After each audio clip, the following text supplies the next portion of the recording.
Hello dear mommies and daddies, welcome to my channel. आज के video में हम बात करेंगे बच्चों के होंठ फटने के बारे में। अगर बात न्यूबॉर्न बेबीज़ के बारे में की जाए तो छोटे बच्चों की स्किन बहुत ज़्यादा सॉफ्ट और सेंसिटिव होती है और बदलते मौसम के साथ या फिर किसी और रीज़न की वजह से बच्चे की स्किन में चेंजेस आते हैं और ऐसे में बच्चे के बर्थ के टाइम की स्किन उतरती है और उसकी जगह पर नई स्किन आ जाती है। और कई बार बच्चे के होठों का कलर काफ़ी डार्क भी हो जाता है, लेकिन इसमें चिंता करने का कोई विषय नहीं है क्योंकि ये अपने आप ही टाइम के साथ ठीक हो जाता है। लेकिन कई बार बच्चों के होठ फटने के कुछ और रीजंस भी हो सकते हैं, तो चलिए देखते हैं कि ये रीजंस क्या है। तो सबसे पहला रीज़न है पानी की कमी होने की वजह से। न्यूबॉर्न बेबीज अपने पानी की रिक्वायरमेंट को माँ के दूध से ही पूरा करते हैं और जिससे कि बच्चे के स्किन में नमी भी बनी रहती है। लेकिन कई बार किसी रीज़न की वजह से बच्चे को प्रॉपर अमाउंट में माँ का दूध नहीं मिल पाता है, तो ऐसे में बच्चे की बॉडी में पानी की कमी हो जाती है। या फिर गर्मी के मौसम में बच्चे को बार बार पसीना आने की वजह से भी उसकी बॉडी में पानी की कमी हो जाती है, जिस वजह से बच्चे के होंठ फटने लगते हैं। दूसरा रीज़न है मौसम में चेंजेस होने की वजह से।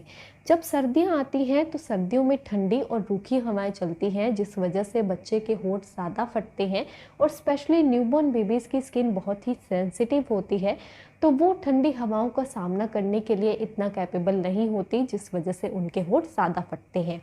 और जब गर्मियाँ आती हैं तो गर्मियों में गर्म हवा चलती है जो कि बच्चे की स्किन में से पानी और नमी को छीन लेती है, जिस वजह से बच्चे के होंठ फटना शुरू हो जाते हैं। और हर बार मौसम चेंज होने पर बच्चे को सर्दी, खांसी और बंद नाक जैसी प्रॉब्लम्स को फेस करना ही पड़ता है। और जब बच्चे की नाक बंद हो जाती है तो बच्चा सांस नाक से नहीं ले पाता है, तो उसे मजबूरन मुंह से सांस लेनी पड़ती है और मुंह को खोलकर रखना पड़ता है।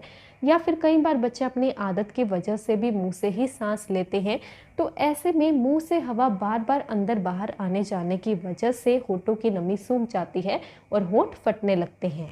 तीसरा है होठों को चूसने की वजह से। कई बार बच्चे लगातार अपने होठों को चूसते रहते हैं और जिस वजह से उनके होठों का बार बार गीला होना और फिर सूखना चलता ही रहता है और जिसके रिजल्ट में बच्चों के होठों की नमी सूख जाती है और होठों में दरारें आ जाती हैं, जिस वजह से होठ फटने लगते हैं। नेक्स्ट है बच्चे की बॉडी में विटामिन बी और आयरन की कमी होने की वजह से भी बच्चे के होठ फट सकते हैं। या फिर कई बार बच्चे को कोई दवाई देने की वजह से भी उसके होठ फटने लगते हैं। तो इसलिए कभी भी बच्चे को अपनी तरफ से कोई भी मेडिसिन नहीं देनी चाहिए।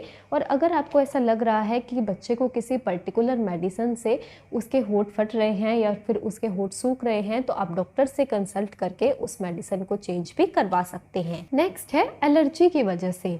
छोटे बच्चों की स्किन बेहद सेंसिटिव होती है, तो कई बार हमारा बच्चे को किस करने पर बच्चे के होठों या फिर गालों पर लिपस्टिक या फिर थूक लगी रह जाती है, तो ऐसे में बच्चे को उस चीज़ से एलर्जी हो जाती है। या फिर कई बार बच्चे को अपनी खुद की लार से भी एलर्जी हो जाती है, जिस वजह से बच्चे के होंठ फटने लगते हैं। अब हम देखते हैं कि हम इन प्रॉब्लम्स को कैसे सॉल्व कर सकते हैं और इन्हें ठीक करने के लिए हम कौन कौन सी होम रेमेडीज़ को अप्लाई कर सकते हैं। तो सबसे पहली बात, आप बच्चे के हाइड्रेशन पर खास ध्यान दें। अगर बच्चा 6 महीने से छोटा है तो बच्चा सिर्फ मदर फीड ही कर सकता है, तो इसलिए आप बच्चे को थोड़ी थोड़ी देर में और बार बार फीड करवाते रहें ताकि बच्चे की बॉडी हाइड्रेट रहे।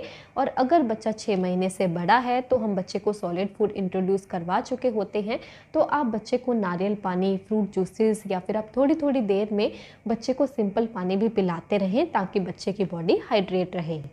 और अब ये क्वेश्चन आता है कि हमें कैसे पता लगेगा कि बच्चे की बॉडी अच्छी तरह से हाइड्रेट है या फिर नहीं। तो इसे पता लगाने के लिए आप ये मॉनिटर करें कि बच्चा पूरे दिन में कितनी बार यूरिन पास कर रहा है, और उसके यूरिन के कलर से भी आपको ये पता लग सकता है।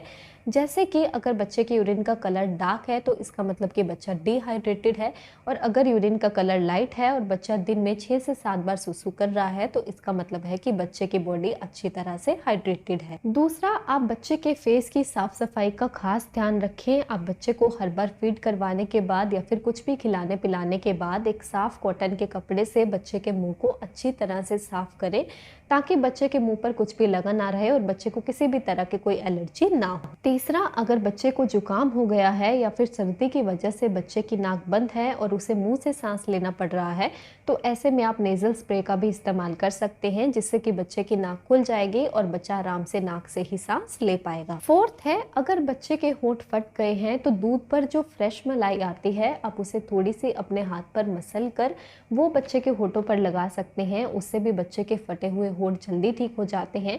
इसके अलावा माँ का दूध भी बच्चे के होठों को ठीक करने में बहुत ही कारगर साबित होता है। अगर आप बच्चे को मदर फीड करवाते हैं तो आप माँ के दूध को थोड़ा सा बच्चे के होठों पर लगा सकते हैं।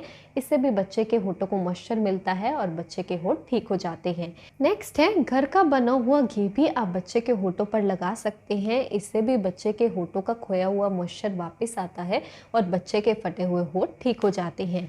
इसके अलावा मार्केट में कई तरह की लिप बाम्स मिलती हैं जो कि स्पेशली बच्चों के लिए ही डिज़ाइन किए जाते हैं, तो आप वो भी बच्चे के लिए यूज़ कर सकते हैं। लेकिन बच्चे के लिए कोई भी प्रोडक्ट खरीदने से पहले आप ये ज़रूर चेक कर लें कि वो प्रोडक्ट पूरी तरह से ऑर्गेनिक होना चाहिए और उसे बनाने के लिए नेचुरल इंग्रेडिएंट्स का ही इस्तेमाल होना चाहिए। और अगर आप मार्केट का कोई प्रोडक्ट बच्चे के लिए यूज़ नहीं करना चाहते हैं तो आप सिर्फ होम रेमेडीज़ का इस्तेमाल भी कर सकते हैं। इनसे भी बच्चे के फटे हुए होठों को जल्दी ठीक करने में मदद मिलती है।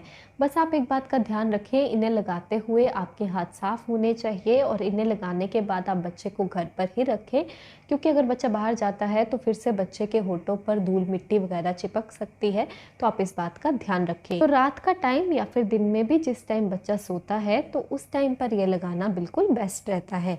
और अगर आपको ये वीडियो हेल्पफुल लगा हो तो लाइक ज़रूर करें, शेयर करें और चैनल को सब्सक्राइब करें। Thank you.